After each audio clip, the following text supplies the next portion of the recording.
Boa noite, gente. Se você não me conhece, eu sou o Thiago Cata, pastor na área de voluntários aqui da Rede. É uma alegria compartilhar com vocês sobre esse tema que Deus tem falado muito comigo nessa semana. Eu sei que todo mundo, em algum momento da vida, já se sentiu solitário, né? Esse tema, como lidar com a solidão, tem mexido muito comigo. Eu me lembro de ter saído de Florianópolis para estudar em Curitiba em 2006. Eu nunca tinha saído de casa para nenhum outro lugar. Lá a gente chama, né, quem é de Floripa, manezinho da ilha. De fato, eu era um manezinho da ilha. Estava lá e em 2006 fui estudar teologia. Saí da cidade de Florianópolis para Curitiba. Eu saí da minha casa, que era sempre lotada de gente. Minha família, né, meu pai, minha mãe e mais 7 filhos homens. Então, eu convivia com 6 irmãos. E ali a gente vivia junto, compartilhava praticamente de tudo, compartilhávamos a comida, e é interessante que a gente chamava a multiplicação dos pães e dos peixes como põe mais água no feijão. É porque sempre tinha mais um primo, mais um vizinho, mais um agregado lá em casa. A gente compartilhava os momentos, jogava futebol, assistia futebol, filmes, aniversários. E é muito curioso porque nas festas de aniversários dos meus irmãos, da minha, sempre aparecia uma criança que ninguém conhecia. O portão ficava aberto. E aí, o que está acontecendo? Festa? Opa, entrava, comia brigadeiro, cantava parabéns, dava parabéns, aparecia na foto. E naquela época tinha que revelar a foto só depois, né? Quando a foto era revelada, a gente falava, ué, mas quem que é esse menino? Tenho a mínima ideia de quem seja. Então, era assim, era uma loucura. Bairro pequeno, cidade pequena. Compartilhávamos roupas. Tinha uma gaveta para todo mundo só de meias e cuecas.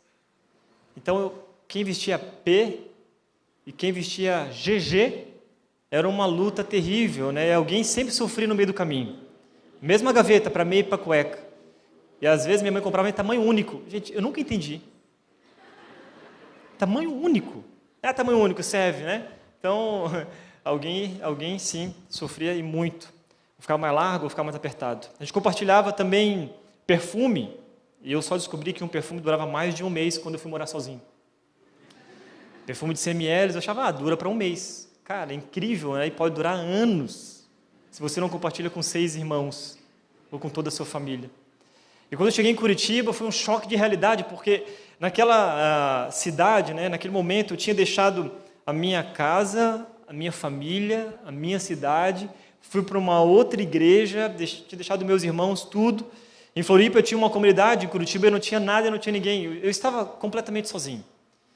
E eu morei numa república com 22 rapazes, mas cada um tinha o seu quarto, cada um ficava no seu isolamento social. Comecei a frequentar uma igreja muito grande, onde ninguém falava comigo. Não sei se você já teve essa experiência aqui na Rede. Mas eu ia para o culto dos jovens e eu via a galera saindo, né? E eu ficava... Sabe quando você fica caçando alguém para te olhar? Assim, tipo, convida, cara, vai, me convida. E ninguém convidava. Eu era praticamente tipo aquele meme do John Travolta, sabe? Tipo... Ficava ali, todo mundo saía nos seus grupinhos, né? E era muito comum. As pessoas que se conhecem vão saindo para a hamburgueria, vão para o cachorro-quente, vão para um restaurante, eu não sei, vão para a casa um do outro, né? E eu estava lá no meio tentando me conectar e ninguém se conectava comigo. Então, nas noites frias de Curitiba, diversas vezes eu ia após o culto, voltava para a República a pé, entrava no meu quarto, fazia um miojo com rabicho quente, sabe? Para alguns lugares é rabo quente, né? Esquentava lá a água, fazia o miojo. Eu tinha até um cardápio para a semana, né? De segunda tinha miojo de carne, terça miojo de legumes. No sábado e domingo era miojo de pizza e picanha. Uma beleza. Final de semana, né, gente? Então tem que fazer um pouco diferente. E aí, diversas vezes, eu ia dormir com o sentimento de solidão e o desejo de voltar para casa, para minha mãe, e desistir de tudo, desistir do propósito que Deus tinha me enviado para aquela cidade, para aquela faculdade, enfim. E talvez todos que estão aqui hoje ou nos acompanhando lá de casa já tiveram este sentimento. Talvez muitos de vocês estão se sentindo assim hoje. Vieram de algum outro lugar, né, de uma outra cidade, ou apareceram aqui na Rede, sozinho, e têm nutrido esse sentimento. A solidão invadiu a sua vida, e solidão não tem a ver somente com a falta de presença física, mas a forma como você tem se sentido. Você pode estar rodeado de pessoas à sua volta, mesmo assim, ainda está se sentindo solitário. É o que o Zygmunt Bauman ele escreve, ele diz: estamos todos numa solidão e numa multidão ao mesmo tempo. Esse polonês, né, desenvolveu um conceito chamado modernidade líquida. Ele diz respeito a uma nova época em que as relações sociais, econômicas e de produção são frágeis, é muito instantâneo, momentâneo, maleáveis, como os líquidos, né? Tudo se desfaz rapidamente. E aí ele trata, com relação às relações humanas, ele diz que as relações ficaram extremamente abaladas, né? Ele usa esse termo, conexão, para nomear as relações da modernidade. Então agora a gente não se relaciona mais com profundidade, mas agora as conexões são muito, né, líquidas. Então a gente faz amigos com apenas um clique. E a gente desfaz as amizades, ou pior, a gente oculta aquilo que os amigos compartilham com apenas um clique. Então, é muito fácil, é muito superficial, né, a gente se desligar a qualquer momento. Então, as amizades, os relacionamentos amorosos são substituídos por essas conexões que a qualquer momento podem ser desfeitas. E o fato é que, bem antes do Covid, bem antes, a gente às vezes fala, mas o que é o Covid? Não, a culpa não é o Covid. Não tem a ver com o Covid, mas bem antes já vivíamos uma epidemia silenciosa, ou melhor, a epidemia da solidão, e se tornou, claro, muito mais intensa por causa do isolamento social e por causa da pandemia. E qualquer um pode sofrer de solidão. Uma criança de 12 anos, que talvez às vezes muda de escola, ela sofre. Um jovem que depois de crescer numa pequena comunidade, uma pequena cidade, muda de cidade e vai para uma outra. Uma executiva que está ocupada demais, um executivo com seu trabalho e não consegue se relacionar com ninguém porque trabalha 12, 15, 18 horas, sei lá, por dia e não consegue ter conexão com amigos ou as famílias. Um idoso que perdeu, né, a sua esposa ou seu marido e agora se sente solitário em casa, não tem mais ninguém, os filhos foram embora, casaram e se sente sozinho. Um divórcio deixou você isolado e sem ninguém. Ou ainda você perdeu alguém que amava muito e a solidão aperta, né, no peito e isso dói demais. O jornal espanhol É o País escreveu um estudo com dados surpreendentes falando sobre essa epidemia. O estudo começa com a seguinte manchete. Ele diz o seguinte: a solidão é uma epidemia e um negócio. No futuro, pagaremos para ter amigos. E eu, quando li isso, falei, não, espera aí, está alguma coisa errada. Só que a pandemia acelerou, né, o isolamento social, que afeta a nossa saúde mental, a nossa expectativa de vida, e com isso nasce essa grande indústria de acompanhamento que cria ferramentas para viver sem precisar da presença de outras pessoas. Então, nos últimos anos, a solidão vem atingindo níveis epidêmicos. É incrível, vemos o aumento de lares onde vive apenas uma pessoa. O trabalho, né, à distância, o home office, acabou isolando ainda mais as pessoas. Agora, as pessoas não têm mais os seus amigos de trabalho. Aquele cafezinho que, às vezes, era ali compartilhado uns com os outros, não tem mais, agora compartilha somente consigo mesmo. A gente vê alguns dados ainda, eu estudando, de epidemia pelo mundo, segundo o El País, a Forbes, você RH, Instituto Ipsos, a Harvard, diz o seguinte, olha só que surpreendente. Na Espanha, mais de 5,7 milhões de pessoas viverão sozinhas em 2035. As famílias unipessoais representarão quase 1/3 do total, chamando família de uma única pessoa só. O Japão e o Reino Unido já têm departamentos governamentais dedicados especificamente a lutar contra a solidão, é o Ministério da Solidão. 75% das pessoas entrevistadas nessas pesquisas no Reino Unido não sabem o nome dos vizinhos. E eu fiquei pensando, eu acho que não é só no Reino Unido, não. Você sabe o nome do seu vizinho? Eu moro num andar que tem, com o meu apartamento, né, são 4 apartamentos. O meu, do meu vizinho, da frente, e 2 na frente. Né? Eu fiquei pensando, cara, eu não sei o nome dos meus vizinhos. O nosso relacionamento é assim, né? Opa, ei. É como se cada um saísse com o seu cavalo. Opa, ei. Não é? Esse é o relacionamento. Frio, né? Frio, né? É. Quente, né? Quente. Frio. Tipo o Felipe hoje aqui no Boas-Vindas. Né? Calor, né? É, calor. E às vezes a gente fica angustiado quando você entra no elevador, né? Eu moro no primeiro andar. E aí tem mais 2 andares para descer, e às vezes eu entro no elevador, alguém já apertou o 17. Eu falo, meu Deus, eu vou até o 17.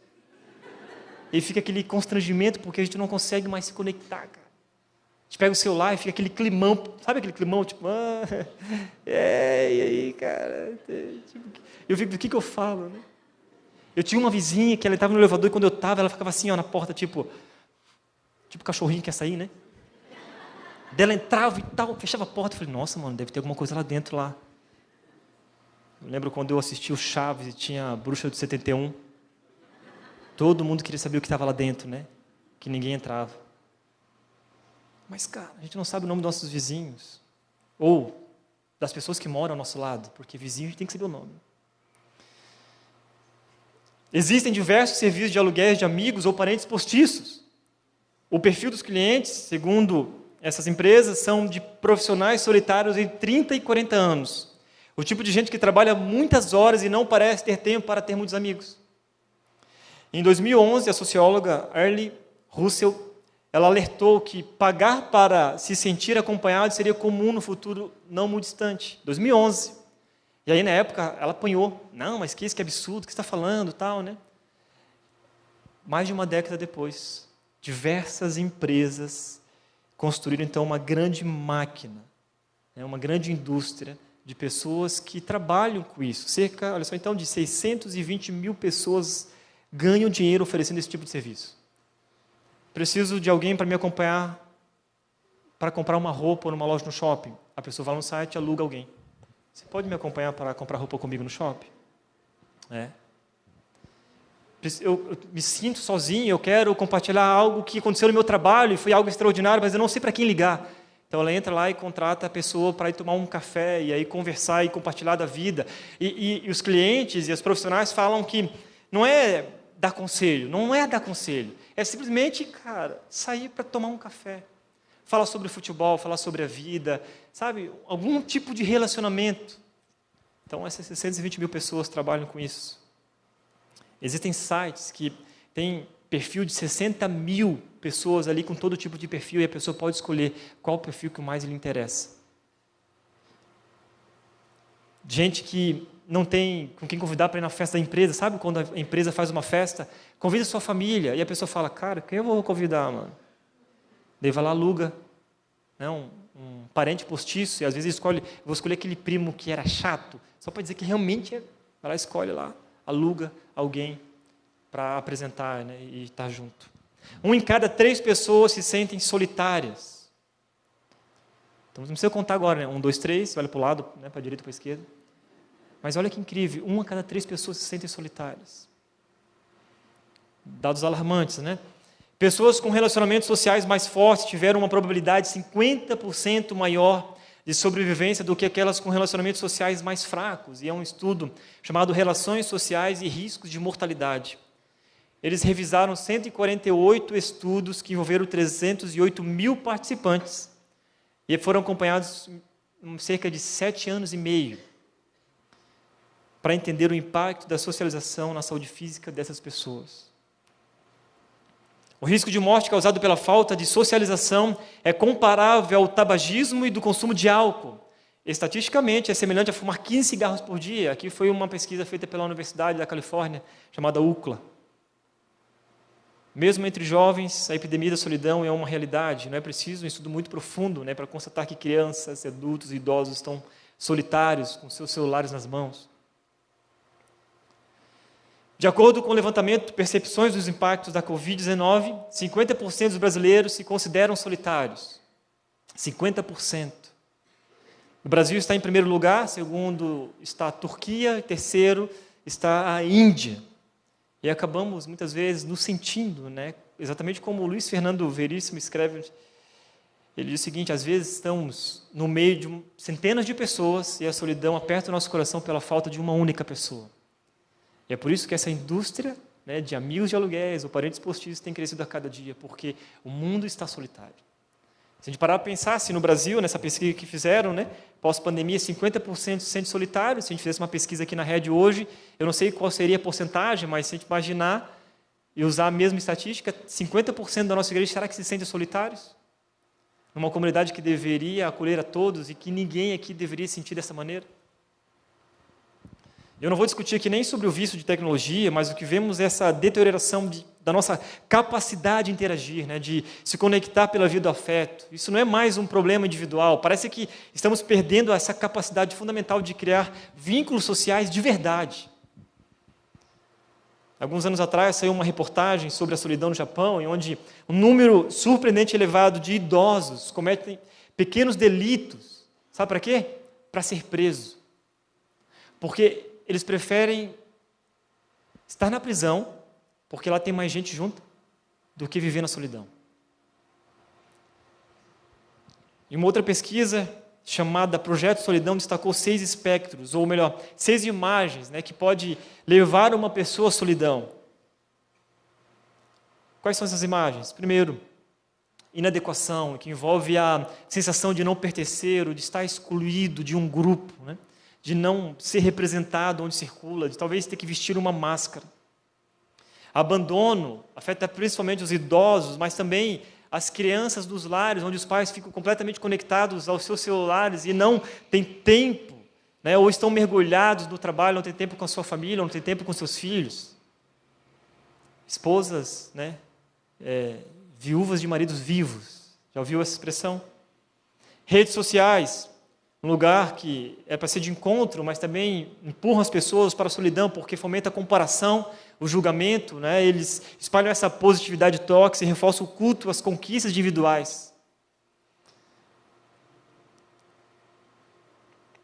A insegurança, com toda essa instabilidade do mundo, com Covid-19 aí ainda, né, rondando, a dificuldade financeira, a polarização das discussões. Hoje a gente não consegue conversar com mais ninguém com opiniões diferentes. Parece que tudo vira briga, tudo vira um carnaval, e a gente não consegue mais se conectar, cara, com maturidade.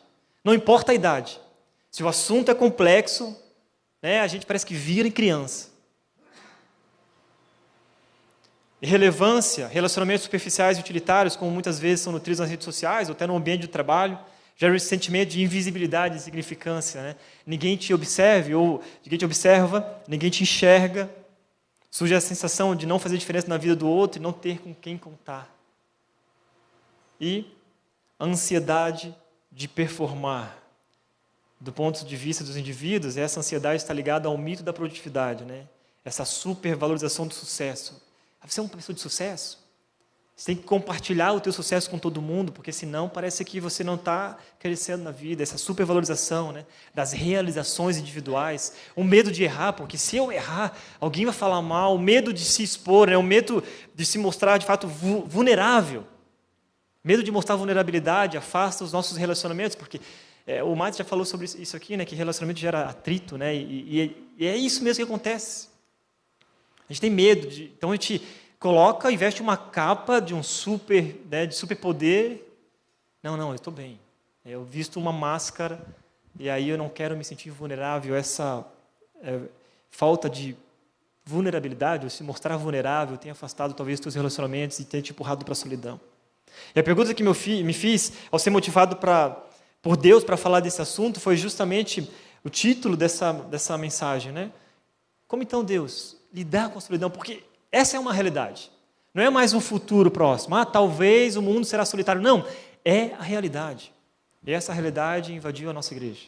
Invadiu as nossas comunidades. Invadiu a sua família. Talvez invadiu a sua vida. Eu lembrei da vida do profeta Elias. E se você não conhece, Elias foi um cara incrível, um homem poderoso. Ele foi poderosamente usado por Deus. Exerceu o seu ministério no período mais sombrio da história de Israel. Elias passou por muitos acontecimentos, teve uma jornada maravilhosa. Em sua história, em sua vida, ele viu milagres acontecendo, poder de Deus agindo, teve vitórias, mas teve um momento da sua jornada incrível, a sua trajetória, em que a solidão invadiu a sua vida ao ponto de ele desejar a morte, mesmo com um currículo incrível. Se você olha para a história de Elias, sem esse episódio, você fala, cara, esse cara aqui, não tem ninguém como ele. Para vocês entenderem um pouco da jornada de Elias, e até chegar um momento mais sombrio da história dele, quero compartilhar com vocês estes acontecimentos, através desse gráfico. A jornada de Elias, olha só o que aconteceu com ele. Primeiro, ele confrontou o rei Acabe. Aqui foi o início da história da vida dele, dessa jornada, né? Ele era um homem desconhecido, de uma família desconhecida, e aqui começa o seu ministério pregando para o rei no palácio, trazendo uma mensagem de juízo da parte de Deus, com muita ousadia e coragem.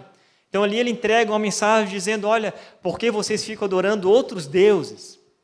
Ficam dando ouvidos a esses profetas de Baal, né? Esses profetas que não adoram Deus de Israel, vai parar de cair sobre a terra chuva, porque todas as pessoas adoravam outros deuses quando caía chuva e tinha uma grande lavoura.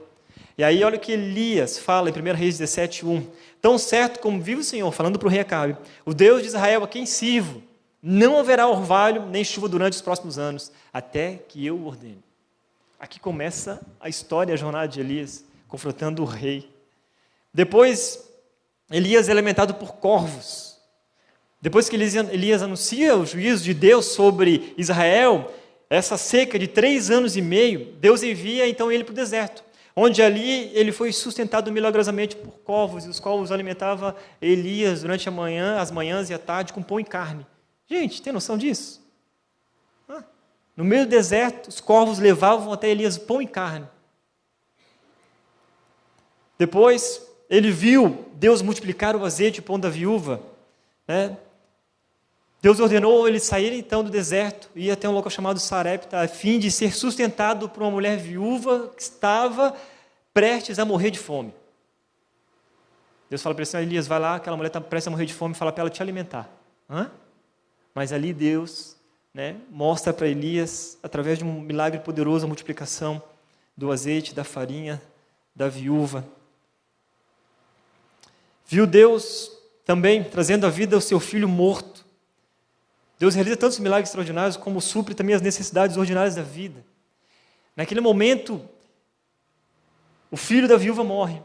E ela fala, você veio trazer desgraça sobre a minha casa. Elias então pega o menino, ora a Deus, e Deus ressuscita aquele menino. Ele lutou e venceu os falsos deuses, os falsos profetas, no monte, os profetas de Baal, né, no Monte Carmelo. Deus preparou Elias durante 3 anos e meio para usá-lo nesse único dia. Ali ele confrontou Acabe, o rei de Israel, confrontou o povo que estava adorando outros deuses, os deuses de Israel. Ali ele prova, então, uma grande vitória, cara. Ele vence aquela batalha. O mesmo Deus que para de enviar chuva, ou que envia chuva, começa então a enviar fogo para dar um sinal do poder de Deus diante daquele povo. Ele orou por chuva e Deus ouviu a sua oração. Depois que Elias vence os profetas de Baal, tirando do caminho, ele sobe para o alto monte e ali, com o rosto em terra, ele luta com Deus, clamando pelas chuvas restauradoras. Elias ora com humildade, intensidade, perseverança, e Deus então envia chuva novamente. E por último, antes desse momento crucial da vida dele, ele foi alimentado por um anjo.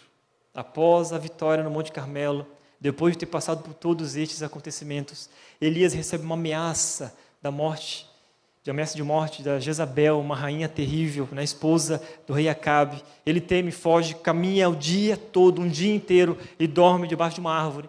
Um anjo acorda ele e fala, ô Elias, acorda aí e come. Tinha comida ali. Então Elias come e dorme de novo. O anjo vai lá de novo, Elias, acorda, come novamente. E aí Elias escuta o anjo e fala, olha Elias, come porque você vai andar durante 40 dias e 40 noites. Gente, ele andou um dia inteiro. Mais 40 dias e 40 noites, até o Monte Sinai.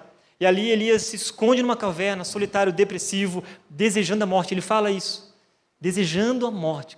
Ele estava cansado, ele estava exausto. E é nesse momento aqui que queremos descobrir como Elias conseguiu lidar com a solidão e assim também, de uma maneira prática, a gente fazer o mesmo. Como que Deus ensinou Elias. E está lá em 1 Reis, capítulo 19, versículo 9 a 18, se você quiser abrir a tua Bíblia, quiser acompanhar o que eu vou contar aqui.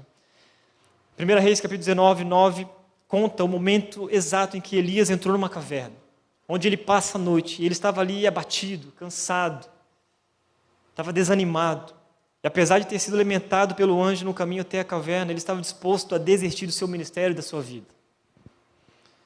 Foi na caverna que Deus falou com Elias, e em vez de repreendê-lo, o Senhor apenas lhe perguntou pela primeira vez, o que fazes aqui, Elias? Versículo 9. E de uma maneira muito amorosa, de forma pessoal, paciente, atenciosa, com que Deus, e assim como Deus trata os seus filhos, que talvez estão passando por um momento assim de solidão. Mas, no entanto, Elias não respondeu da forma direta a pergunta ao Senhor, mas ele se justifica com a sua resposta, mostrando uma mistura de talvez orgulho ou pena de si mesmo. Ele diz, olha, Deus, eu tenho sido servo fiel e zeloso. Eu tenho obedecido a tua voz, mas o teu povo, né, eles têm traído você, quebraram a aliança. No fim, eu acabei aqui sozinho. Eu estou aqui com mais ninguém, estou sendo perseguido, Deus. E é aqui que Deus começa a tratar Elias e nos ensinar como lidar com a solidão. E, em primeiro lugar, o que Elias aprendeu é que ele precisava se encontrar com Deus. Olha o que Deus diz.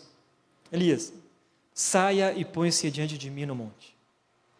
Eu não sei se você é como eu, quando você lê alguma história, você começa a imaginar as cenas. Então, toda essa jornada de Elias, eu fui imaginando as cenas, né? E na caverna, quando Deus fala com Elias pela primeira vez, e depois dá essa ordem para ele, Elias, vai até a porta da caverna e eu quero conversar contigo. Gente do céu. Não sei se você foi chamado já pelo teu chefe, em alguma vez no teu escritório dele, né? Sobe aqui, eu quero conversar com você. Quando o Mate chama a gente, é assim. Já sobe a escada já orando. Ai, meu Deus do céu, o que será que eu fiz? Brincadeira. Verdade, mas é assim. Respeito, né? Respeito. Mas Deus fala para ele, vai até a porta que eu quero conversar contigo. E a primeira atitude que a gente precisa tomar em meio à solidão é encontrar-se com Deus. E pode parecer óbvio, mas o óbvio precisa ser dito, né? Quando Elias teve medo e sentiu-se solitário, o que ele fez? Ele fugiu. Ele decidiu fugir e pedir a morte, ao invés de buscar a Deus. É interessante porque aquele Deus que estava agindo em toda a sua vida, em toda a sua jornada, em todas as suas circunstâncias, aquele Deus que enviou fogo do céu, naquele momento, parece que Elias tinha esquecido de tudo. Deus lhe ordenou que saísse da caverna para o monte e se colocasse perante o Senhor. E ele continuou dizendo, enquanto Elias estava ali, o texto diz, o Senhor passou e um forte vendaval atingiu o monte. Era tão intenso que as pedras se soltavam do monte diante do Senhor. Terremoto. Mas o Senhor não estava no vento. Depois do vento houve um terremoto, mas o Senhor não estava no terremoto. O vento ali, o vendaval diante do monte, né? Era tão intenso que as pedras se soltavam do monte diante do Senhor, mas o Senhor não estava no vento. Depois do vento houve um terremoto, mas o Senhor não estava no terremoto. Depois do terremoto houve fogo, olha só, mas o Senhor não estava no fogo. Depois do fogo veio um suave sussurro. E quando Elias o ouviu, cobriu o rosto com a capa, saiu e ficou na entrada da caverna, e uma voz disse, novamente, a mesma pergunta, o que você faz aqui, Elias? Para a surpresa de Elias, o Senhor lhe pergunta a mesma, né, faz a mesma pergunta, o que você faz aqui, Elias? Eu fiquei pensando nisso, e por que Deus fez a mesma pergunta? Mas era como se, Elias, você esqueceu do que eu fiz na sua vida? Elias, olha para a sua jornada, para a sua história. Em algum momento eu abandonei você, eu deixei você de lado? Elias, lembra quando você estava no deserto que os corvos te alimentaram?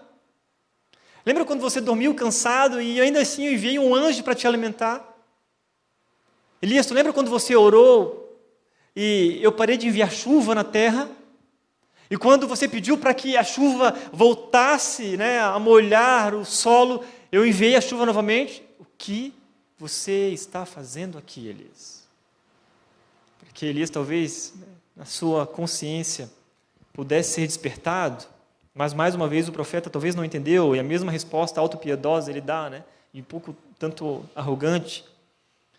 Eu não sei se Elias esperava uma resposta de Deus imediatamente, mas Deus não dá uma resposta, mas faz a mesma pergunta. E uma coisa é fato, nem sempre Deus fala o que queremos ouvir. Quando você se encontra com Ele, Deus vai falar com você, talvez você vai ouvir algo diferente daquilo que você esperava. E talvez nem Deus age da forma que mais nos agrada. E às vezes a forma de Deus agir é de uma maneira completamente diferente. E não vai talvez agradar você. Mas uma coisa é fato, nem sempre, né?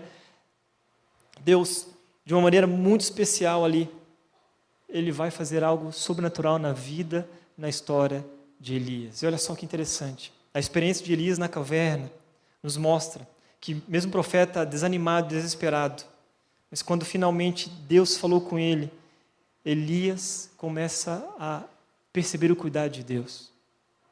Quando o Senhor ordenou que ele saísse da caverna, 3 acontecimentos estrondosos aconteceram. Quais foram esses? A ventania, o terremoto e o fogo. Só que nenhuma palavra da parte do Senhor veio nesses acontecimentos. A palavra do Senhor veio a Elias na calmaria, uma voz mansa e suave. Sim, Deus que é Senhor, né? De tudo. Deus que é o Senhor do vento, dos alicerces da terra e do fogo, é o mesmo Deus que se manifesta através da calmaria, da suavidade. E muitas vezes a gente espera, né, algo grandioso da parte de Deus. Não, porque tem que ser assim, porque tem que ser assado, tem que ser em meio ao barulho, uma demonstração muito grande. Não, mas às vezes Deus quer falar conosco em meio ao silêncio. Deus permitiu muitas vezes que você viesse para o estado de solidão para Ele falar com você. Com um sussurro suave, com uma brisa suave e tranquila, Deus quer falar com você. A solidão invadiu o teu coração, assim como anos atrás invadiu o meu. Deus quer falar com você em meio ao silêncio, em meio à calmaria. E é muito legal o que o Oswald Sanders diz: os sussurros do Calvário são mais poderosos que o trovão do Sinai para conduzir os homens ao arrependimento. Vocês lembram disso? Jesus na cruz? O sussurro de Jesus está consumado. Apesar do seu momento de fraqueza, sentindo só, desanimado com a vida, dentro de uma caverna, longe de tudo, Elias teve os ouvidos sensíveis para ouvir a voz suave do Senhor. Às vezes, de fato, é bom a gente desligar um pouco para ouvir a voz suave do Senhor, a gente se encontrar com Deus. E não importa onde você se encontre, qual seja o seu estado emocional, como a sua vida está hoje, Deus quer ter um encontro contigo. Não importa nem a tua experiência espiritual, talvez você está aqui hoje pela primeira vez, mas eu nem sei que Deus é esse. Deus quer se encontrar com você. Salmo 139, o salmista Davi, ele escreve: é impossível escapar do teu espírito, não há como fugir da tua presença. Se subo aos céus, lá estás, se desço ao mundo dos mortos, lá estás também. Se eu tomar as asas do amanhecer, se habitar do outro lado do oceano, mesmo ali tua mão me guiará e a tua força me sustentará. Não há lugar onde Deus não está. E às vezes lá quando você entra no teu quarto, eu fiz uma pesquisa na rede social perguntando e querendo ouvir algumas histórias de pessoas que já passaram pela solidão ou se sentem assim. E as pessoas comentaram: olha, toda vez que eu entro no meu quarto, a única coisa que eu consigo fazer é chorar. E mesmo assim, em meio ao choro, Deus ali está. Se você está sozinho, sentindo solitário, não tem ninguém, acredite, você tem Deus, e Deus quer se encontrar com você. E a primeira atitude que você precisa tomar hoje, diante da solidão que se apresenta na sua vida, encontre-se com Deus. Encontre-se com Ele. Elias precisava desse encontro com Deus ali naquela caverna. Por isso que Deus fala: Elias, venha até a minha presença. Em segundo lugar, como lidar com a solidão? Encontre-se com sua missão. Então o Senhor lhe disse: volte pelo caminho por onde veio e vá para o deserto de Damasco. É interessante porque primeiro o Senhor se encontra com Elias e agora ele renova a missão de Elias. E o que Deus fala para Elias? Fala: volta tudo que você voltou. Quantos dias foram, gente, de caminhada? 40 dias e 40 noites. Tem noção disso? É como se: Senhor, sério? Sério, cara? Volta no caminho. Volta para o lugar de onde você nunca tinha saído. E o retrato de Elias na caverna é essa demonstração clara de que o propósito de Deus prevalece sobre as nossas falhas. O Senhor poderia ter deixado Elias. Elias, tá bom, já que você fugiu da minha missão, da missão que eu estabeleci para a sua vida, eu vou deixar você agora no desânimo na caverna. Mas não foi assim. Deus poderia sim ter levado outra pessoa, né, para substituir Elias naquele momento, mas não fez. E é interessante que a Bíblia mostra esses homens usados por Deus, né, mostra a vulnerabilidade deles. É o que Tiago, capítulo 5, versículo 17, diz: Elias era um homem semelhante a nós. Não era um super-herói. Mas onde Elias via motivos para desistir, Deus via motivos para ele voltar ao trabalho, voltar ao serviço, voltar à missão, voltar ao propósito que Deus tinha estabelecido para ele desde o início. Onde Elias via solidão, pensando estar só, sozinho, Deus ali então via outros 7.000 que foram preservados por ele e não se dobraram diante Baal. Enquanto Elias se lamentava pelo passado, pelo presente de Israel, Deus já estava tratando do futuro do seu povo. Deus envia Elias pelo mesmo caminho que ele tinha trilhado antes, de volta ao lugar de onde ele nunca deveria ter saído, de volta ao serviço, à missão, ao propósito de Deus para a sua vida. E quantos se sentem sozinhos hoje porque o propósito se perdeu ao longo da jornada? Abandonou, né, talvez, a missão que Deus te deu. Deixou de servir ao Senhor por diversas justificativas e talvez justificativas plausíveis, né? Tipo, a gente entende sua justificativa. Não, é verdade. Poxa, é difícil mesmo, é difícil. Elias tinha uma boa justificativa. Estava sendo ameaçado. Alguém queria matá-lo. Mas Deus aqui realinha, então, o propósito de vida para Elias. Por isso, você quer abandonar a solidão, ou quer começar a lidar com a solidão, cara, encontre-se com a sua missão. Qual a missão de Deus para a sua vida? Qual é o propósito de Deus para a sua vida? Comece pelo serviço, servir ao Senhor. E é o que o John Owen diz o seguinte, olha só o que ele fala: Deus tem uma obra a realizar neste mundo. Fugir dessa obra por causa das dificuldades e obstáculos é rejeitar sua autoridade. Gente, dia e mais dias eu descubro que a maior honra que podemos ter é servir ao Senhor. O serviço está ligado a uma atitude prática da vida cristã, faz parte do nosso propósito de vida, da nossa missão de vida com Deus. Servir não é sobre um título que se ganha, mas esse estilo de vida, de entrega total a Jesus, né? E algo que precisamos saber é que, em diferentes proporções, Deus, sim, chamou todas as pessoas para servir em sua obra. Não importa como, mas Deus chamou todas as pessoas, e muitos aqui estão escondidos na caverna há um bom tempo. Talvez afastaram-se, né, da missão, do propósito do Senhor, e têm sim vivido a sua vida, talvez trabalhando bastante, cuidando da sua casa, mas ainda assim está faltando alguma coisa na sua vida. Como o serviço dá propósito para você? Se você conversar com qualquer pessoa que serve aqui na igreja, né, e o serviço faz com que a gente não se sinta só, porque nós temos um grupo de pessoas que a gente se conecta e tem o mesmo propósito, a mesma missão. Levar as pessoas a um relacionamento crescente com Jesus. Talvez, se você está se sentindo sozinho, ainda você não experimentou, né, o prazer que é servir uns com os outros. Encontre-se com sua missão. Em outras palavras, encontre-se com o seu serviço, encontre-se com o seu propósito. E a principal razão pela qual desejamos servir ao Senhor se resume em querer servi-lo porque nós amamos a Jesus. E porque nós amamos a Deus, né, entendemos que Ele nos serviu primeiro, cara, eu preciso servir também de todo o coração. E isso nos tira esse sentimento de solidão, porque lembra de uma das questões que nos levam à solidão é a falta de pertencimento. E se você não pertence a nada em nenhum grupo, você se sente sozinho. E no serviço, cara, você tem alguém para compartilhar. E como é maravilhoso quando a gente vem servir juntos e vê toda essa galera aqui, né? Mais de 1.000 voluntários, batendo 1.400 voluntários servindo ao Senhor Jesus. Quando você pergunta para essa pessoa e está ali, trabalha domingo o dia inteiro, mas tem um senso de propósito, porque tem uma missão a cumprir. O que Deus fez com Elias é realinhar a missão dele, o propósito dele, lembrar, ó, você tem algo que ainda nós não terminamos.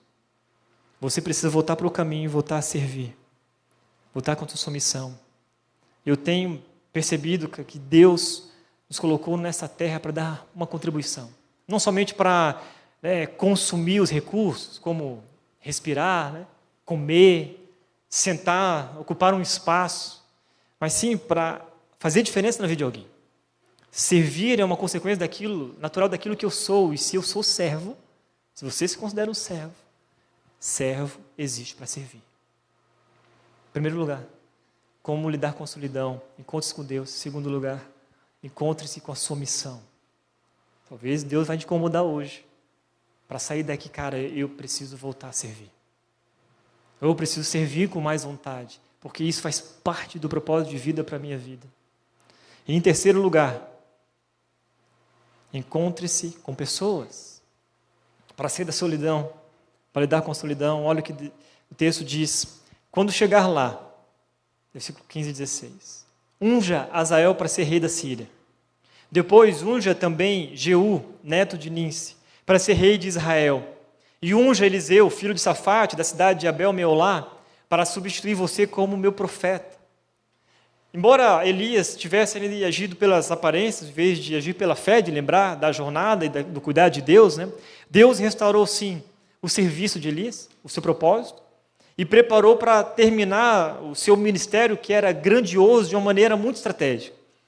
Então, à porta da caverna, Elias recebeu 3 ordens. Uma, ungir Azael como rei da Síria, ungir Jeú como rei de Israel e ungir o Eliseu, que era um jovem profeta. Ele era, na verdade, um agricultor que iria se tornar um jovem profeta. E essas 3 ordens confrontavam o estado de solidão de Elias, porque o profeta havia fugido com medo e ameaça, né, de Jezabel, e toda aquela cúpula lá perversa. Mas ele deveria saber que aquele casal, Acabe e Jezabel, só continuaria no poder até quando Deus quisesse. Deus não apenas controla o trono de Israel, e é bem interessante no texto, mas controla todas as nações da terra, como diz Daniel 2, diz: aquele que se assenta no trono do universo é o mesmo que remove reis e estabelece reis. Olha só, a prova disso era que o Senhor não apenas estava levantando o novo rei de Israel, mas também o novo rei da Síria, uma nação pagã. E Deus haveria de usar aí os movimentos militares de Azael, de Jeú, e a continuação do texto diz, né, olha, se quem escapar das mãos, né, de Azael ou de Jeú, não vai escapar das mãos de Ezequiel. Ninguém escaparia. Mas o que me chama mais a atenção nesse texto foi justamente Deus mandar Elias se encontrar com pessoas. Não foi Deus falar assim, volta no caminho e faça o teu ministério sozinho. Não, você vai lá, vai ungir os 2 reis e vai ungir o profeta Ezequiel, que vai tomar o teu lugar. Você vai ter um sucessor, cara. Deus ainda diz: no entanto, preservarei 7.000 de Israel que nunca se prostraram diante de Baal nem o beijaram. Tipo, você não está aqui sozinho não, filho. O que você acha que é, cara? Tem muita gente fiel aqui, que não se prostraram diante de Baal. Sai dessa deprê. Para de ficar aí escutando Pimentes do Reino. Quem já ouviu no passado, né? Quem é mais velho. Pimentes do Reino, que é a sofrência gospel. Se você quer, né, parar de ouvir ali, sei lá, Marília Mendonça, Zé Neto Cristiano, Gustavo Lima e você, e acredite, eu achava que a dupla era Gustavo Lima e o você. Sempre achei. Para de ficar sofrendo, para de ficar ouvindo essas canções, né? Porque Deus tinha uma missão para Elias e ele não estava sozinho, e é muito legal porque, de fato, quando a gente participa da vida uns dos outros, né, a gente participa igualmente da vida de Jesus. Jesus disse que seríamos reconhecidos como discípulos e tão somente se nossa comunidade tiver a credencial do amor fraternal, amor uns pelos outros. Está lá em João capítulo 13, 34 e 35. Deus não nos fez para vivermos sozinhos. Ele deixou claro que deseja que vivamos juntos, quando diz somos uma família, membros do mesmo corpo. E não importa quão bem você faça as coisas sozinho, Deus não te criou para viver na solidão, sem comunhão uns com os outros. Uma pesquisa feita pela Harvard, nos Estados Unidos, conhecida por ser a mais extensa já realizada no mundo, eles selecionaram 700 participantes que foram acompanhados ao longo de 75 anos. Metade dos pesquisadores já morreram. Está tudo morto já. Durante 75 anos. E descobriram o segredo das pessoas que vivem muito e melhor. Ele diz o seguinte: o segredo das pessoas que vivem muito é cultivar relacionamentos sólidos e felizes. Boas conexões sociais são protetor da saúde, enquanto a solidão encurta o tempo e a qualidade de vida. Precisaram fazer uma pesquisa durante 75 anos para descobrir isso. E a Bíblia ainda nos ensina. Portanto, Efésios 2,19, vocês já não são estranhos e forasteiros, mas concidadãos do povo santo e membros da família de Deus, e todas as pessoas que entram neste lugar precisam sentir parte dessa família de Deus. É inadmissível. E de quem é essa responsabilidade? É da igreja, da diretoria, né? Precisa se institucionalizar ou criar um ministério da solidão na igreja? Não, a responsabilidade é minha, a responsabilidade é sua. Se você faz parte desta família, qualquer pessoa que entra por aquela porta, é sua responsabilidade ser um bom acolhedor. Abrir espaço para que ninguém aqui nesse lugar se sinta só ou solitário. É minha responsabilidade, é sua. Viver uma família de verdade. Somos uma família não só porque cultuamos a Deus no mesmo local, mas porque a gente compartilha a mesma vida e a vida em Jesus. Compartilha as nossas histórias, e é isso, né? A gente aprende uns com os outros. E para crescer, você precisa sim ter compromisso com Deus, relacionamento com Ele, mas também comunhão uns com os outros. Isso é fazer parte, isso é ser igreja de verdade. Por isso você precisa servir, por isso você precisa estar conectado em um pequeno grupo, porque no meio da multidão, aqui talvez você não vai conseguir ter relacionamento de verdade, mas o relacionamento está além daqui. Quando você convida alguém para tomar um café, quando você prepara uma janta, quando você compartilha a sua vida, suas histórias, compartilha aquilo que Deus tem feito, né, na sua família. Mas quando estamos sozinhos e isolados, facilmente caímos no desespero diante das dificuldades, a gente acredita que não tem ninguém, ninguém nos enxerga. Em Gálatas capítulo 6, versículo 10, diz o seguinte: por isso, sempre que tivermos oportunidade, façamos o bem a todos, especialmente aos da família da fé. Precisamos fazer o bem a todos, todas as pessoas que passam na nossa vida, especialmente os da família da fé. A gente precisa olhar para o lado. Talvez você não se sente assim solitário, sabe? A tua vida é rodeada de gente, cara, e você curte muito, e você está muito feliz, você nunca sentiu solidão na vida. Mas tem alguém do lado que está tendo esse sentimento, e você precisa olhar para essa pessoa, se abrir para isso, compartilhar a sua vida, abrir sua casa, convidar pessoas para tomar um café, preparar uma janta, enfim, fazendo isso, você está contribuindo para que mais pessoas saiam da solidão. Às vezes Deus te deu recursos, cara, não sei, né? Deus te deu uma casa grande, não é só para ter eco lá dentro. Não, é abrir tua casa. Chama as pessoas para estar lá, e não só gente que aparece, sabe a gente aparece? A gente que é da banda, ou os pastores, pode chamar também, pode chamar, não tem problema, tá? Mas pessoas que talvez você nunca teve contato, cara, que faz parte da nossa igreja, que serve contigo, você não sabe nem o nome. Assim como a gente não sabe o nome dos vizinhos, às vezes não sabe o nome de quem serve com a gente. A gente às vezes não se interessa. Então, essa revolução do acolhimento e do amor precisa invadir a nossa igreja. Eu lembro quando eu fui líder de pequeno grupo lá em Curitiba, recém-casado, eu e a Maria tínhamos um apartamento de 49 metros quadrados. Mas a nossa oração foi: Deus, o que nós temos hoje é um apartamento de 49 metros quadrados. É o que a gente tem para o pequeno grupo. A gente fez, abriu a nossa casa, para o pequeno grupo. Tem uma foto com 17 pessoas na sala da minha casa. Tinha gente aqui, ó. Cara, tinha gente na cozinha, no corredor, ficava gente fora na janela, que era o térreo. O cara ficava lá na janela, assim, ouvindo. Não importa o tamanho da sua casa, gente. Importa a tua disposição de ser mais acolhedor e hospitaleiro. Porque as pessoas não estão nem aí para o tamanho da sua casa, elas querem estar com você. Querem se relacionar contigo, ela quer saber, cara, eu estou me sentindo amado aqui. Senta no chão, senta sei lá onde. Fica em pé, não importa. E se você não abrir sua casa com 49 metros quadrados, você não vai abrir sua casa com 200, com 300, com 400. É igual o jovem fala assim, quando Deus me der um carro, eu oro para Deus me der um carro, eu vou levar todo mundo em casa pós-culto. Daí o cara recebe o carro, é uma bênção, né? Ora, unge o carro, Senhor. E aí a pessoa chega e diz assim, me dá uma carona? Não, claro, dou carona para todo mundo. Onde você mora? Campo Bonito. Tem mais alguém que mora em outro lugar? Não. Que eu possa, né? Muito longe. A gente sai de fininho, porque não quer dar carona para ninguém. Aí eu vou sair antes, porque primeiro que loto o estacionamento. Segundo, eu não quero que ninguém fale comigo para pedir carona, porque sempre tem aquele que pede carona. O cara foge porque está cansado. E, de fato, ser acolhedor dá trabalho. Quando você chama alguém na tua casa, como é que você faz? Geralmente, você limpa quem não tem uma diarista todos os dias, toda semana, né, que faz o quê? Dá um tapa na casa. Homem mesmo, levanta o tapete, vai para debaixo, bota debaixo do sofá, não é assim? Mas não, a mulher gosta. Limpar a casa, né? Contrata lá tudo. Esfrega o sofá lá, contrata uma empresa, aquela empresa que limpa estofados, né? Higienização, tal. Bota perfume, musiquinha ambiente, luz de LED, é aquele negócio todo. Bota as crianças sentadinhas com o cabelo penteado de lado, assim, tudo bonitinho. E fala para o filho ainda, de você se mexer daí. Então a criança fica ali, nossa, como são educados seus filhos. Sempre assim em casa. Sabe que esse negócio todo, né? Cara, não precisa criar cerimônia não, gente. Porque se criar cerimônia, você vai criar obstáculos para abrir a porta da sua casa. Para convidar alguém para tomar café fora da sua casa, pode ser, convida alguém. É tão triste quando eu vejo alguém indo numa cafeteria. Claro, entenda o seguinte, quando eu quiser ficar sozinho é muito bom, eu não tenho problema nenhum. O problema está em quando a solidão ela é obrigatória.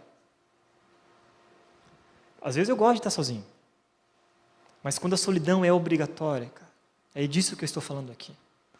E café, cara, eu gosto de café, eu gosto de compartilhar. Quando eu tenho um café, né, quando eu ganho um grão de café, ou quando eu compro um café especial, gostoso, eu falo, cara, esse café aqui eu não posso tomar sozinho, porque eu vou ser muito egoísta, mano. Eu preciso compartilhar com alguém esse café. Então tem um café que está guardado lá para quando as visitas chegam, deixa eu fazer o café. Eu gosto de preparar o café e tal. É uma frescurada. Prepara o café e tal. Até para quem não gosta de café, não, toma aí, cara, você tem que aprender a tomar café. Sem açúcar ainda, miserável, né? Não vai estragar o meu pó que é caro. Mas, cara, e não é institucionalizado. Eu vou compartilhar uma experiência com vocês. O Cleito e a Diana estão aqui. Eu fiz o casamento do João e da Mari, eu pedi para eles contarem a história deles para mim. Eles falaram, olha, a minha história começa com a briga minha com o Cleito na empresa. A gente brigava um monte, discutia um monte, até que um dia o Cleito me chamou para conversar. Ele falou, cara, a gente tem muita treta. Vamos resolver os nossos problemas. Como assim, cara? Ah, porque você faz isso, faz aquilo, não sei o quê. Deus, você também faz isso, faz aquilo. Os dois ali tiveram uma treta ali. E eu, beleza, temos nossas diferenças. Agora, como é que a gente vai resolver? Ah, não sei. E ali surgiu uma grande relação de amizade, né, de compartilhamento. Os dois começaram a se resolver. E o João falou, cara, que cara maluco, mano. Porque geralmente as pessoas não chamam para resolver as tretas, né? A gente fala mal para todo mundo e aquela pessoa descobre, e aí a treta fica maior e ninguém resolve nada. Fica cada um olhando para um lado, né? Mas trabalhavam no mesmo setor e resolveram. E o Cleito querendo, sempre que ele fosse para a igreja e tal, mas nunca citava igreja nenhuma, até que um dia eles tiveram uma ideia de preparar um jantar para o João e para a Mari. E prepararam na sua casa, arrumaram a casa, certamente limparam a casa do mesmo jeito, aquela coisa toda, né? Fizeram todo aquele esquema lá. A Mari fala que foi a melhor pizza que eles já comeram na vida, então compraram a melhor pizza da cidade, investiram, gastaram uma grana nisso, porque a Mari falou, nunca mais comi aquela pizza em lugar nenhum. E aí prepararam a casa e eles foram, então o João e a Mari falaram, vamos lá para acabar logo com isso. Vamos lá. Foram na casa deles. E, gente, foi uma noite gostosa. E uma dica, comece pela comida. Sempre comece pela comida. Eu falo para os pequenos grupos, gente, meu pequeno grupo sempre começa pela comida, porque a pessoa presta mais atenção depois, não é verdade? Imagina, você começa com um assunto, você vai evangelizar o cara ainda porque Jesus te ama. A barriga fala mais alto do que o evangelho. Então, cara, alimenta primeiro o corpo, depois você alimenta o espírito.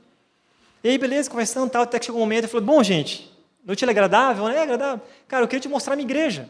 Deus, como assim, cara, mostrar a minha igreja? Vamos sentar no sofá? Sentaram no sofá lá. Eles ligaram no YouTube da Red e botaram a pregação de Thiago Matos. Naquele jantar. Loucos. Botaram lá, em 20 minutos, 30 minutos, o Thiago Matos pregando, e o João pergunta assim, cara, cadê o terno e a gravata do pastor? Não tem. Uai, mas igreja que pastor prega sem terno e gravata? Que igreja é essa? É uma igreja diferente. Você não quer ir lá? Eu falei, não sei, vamos pensar e tal, né? E aí o João falou assim, cara, que armadilha nós caímos, hein? Não é? A gente veio para jantar, o cara vem e mostra um culto, né, uma pregação no YouTube. Beleza, eles foram para casa e tal, e aí os dois conversando, falaram, quer saber? Vamos lá nessa igreja, vamos, domingo que vem. Para que daí a gente já se livra disso, desse convite, né? O Cleito não fica mais enchendo a paciência e me esquece. Tá bom, vieram na Red. No dia que eles vieram, eu que estava pregando. Então, a segunda armadilha. Viram o Thiago Matos no YouTube, quem chegaram aqui era o Thiago Cata. Olharam para o palco e emagreceu? Né? Cara, naquele dia, a Mari fala assim, cara, depois daquele dia, a gente nunca mais saiu da Red. Estão servindo, felizes, encontraram Jesus aqui nesse lugar por causa do casal que abriu sua casa para oferecer uma janta, de pessoas que não eram da igreja, de alguém que não tinha Jesus no coração. E é isso que eu estou falando. Uma comunidade que ela é acolhedora, cara, ela se abre e não precisa ser institucionalizado. Olha, vamos abrir o departamento agora da comunhão da Igreja Red. Vamos abrir agora o ministério, porque daí vai ter alguém lá que vai estar preparando os encontrinhos, né? Não precisa, gente. A responsabilidade é nossa. Cada um aqui que faz parte dessa família, né? E a partir desses encontros, e como aconteceu com o Cleito e com a Diana, ali surgiu uma grande amizade. Fizemos o casamento deles, né? Eles foram padrinhos do casamento. E é o que o Merklink compartilha. Quem tem um amigo, mesmo que um só, não importa onde se encontre, jamais sofrerá de solidão.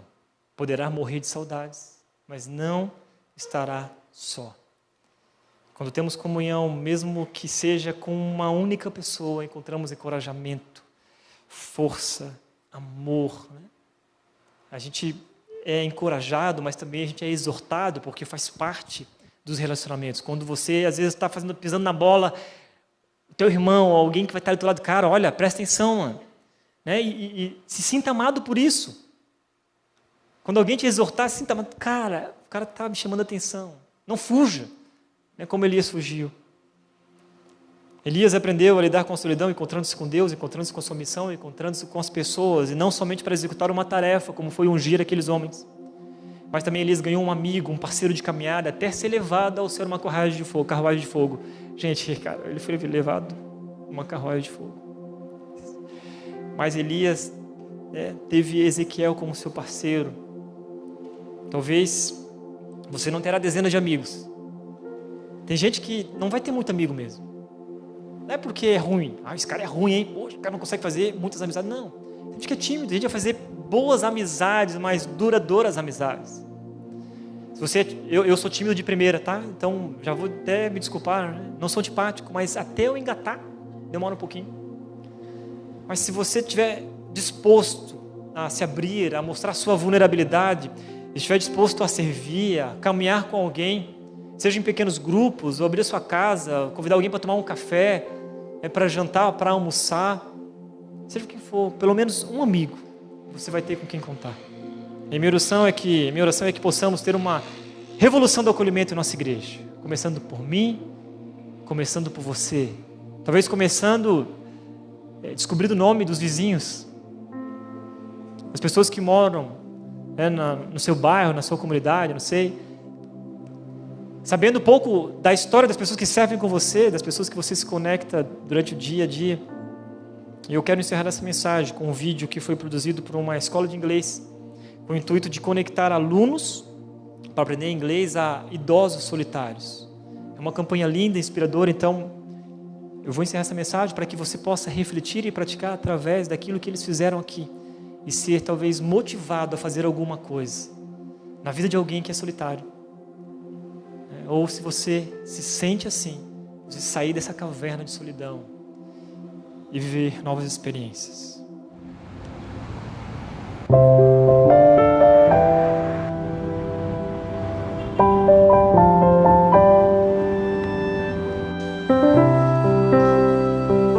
Not all of our students have the chance to travel abroad and to interact with native speakers of English. What our students really want is to speak English fluently. And we're always asking ourselves, how can we make it more real, more human?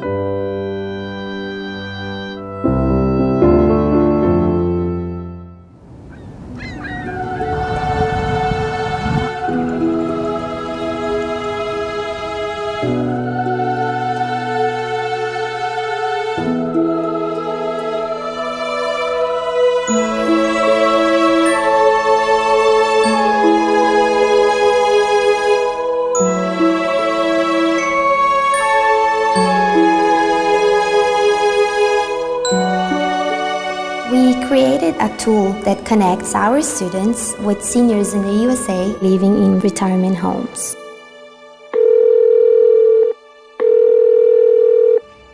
Hello.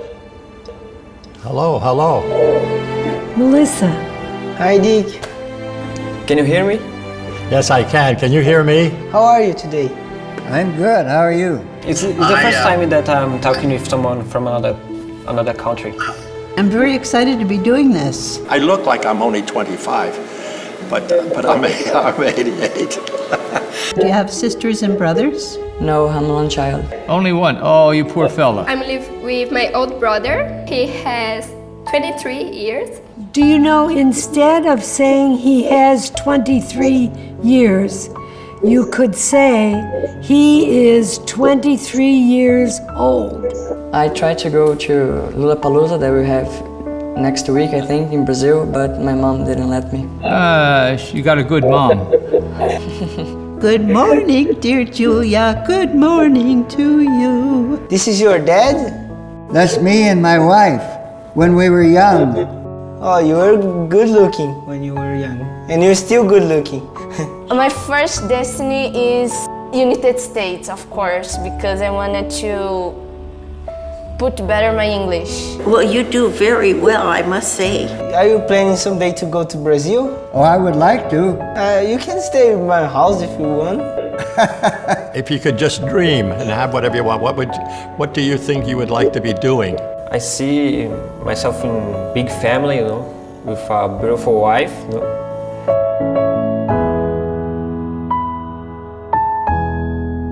I want to thank you for this change of experience, You are incredible. Obrigado. You are my new granddaughter. And I love you. I love you too. And if you were here, I would give you a big hug. Oh yeah, let's hug. Oh. Bye. Bye.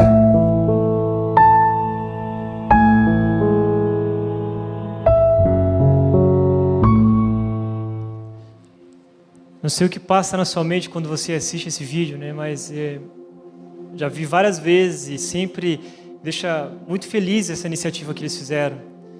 Simples, de poder acolher pessoas do outro lado do mundo que estão se sentindo solitárias, né? E talvez, cara, o que Deus tem te abençoado, né? E quais são as ferramentas que você tem em suas mãos para que você possa fazer alguma coisa por alguém?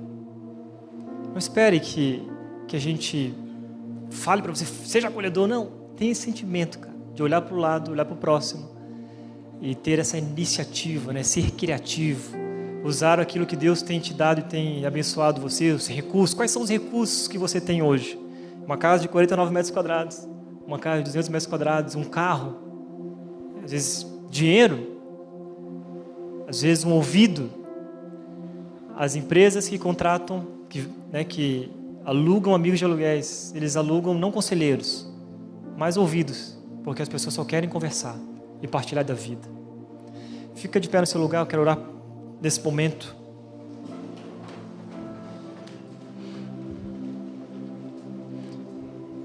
Senhor Jesus, a gente se coloca diante do Senhor, ó Deus, primeiro com o nosso coração grato pela Tua presença nesse lugar. Nós somos Teus filhos e fazemos parte de uma grande família, mas talvez ainda há pessoas aqui no nosso meio que não se sentem parte, estão se sentindo sozinhos, Deus, e esse sentimento tem invadido o seu coração há muito, muito tempo.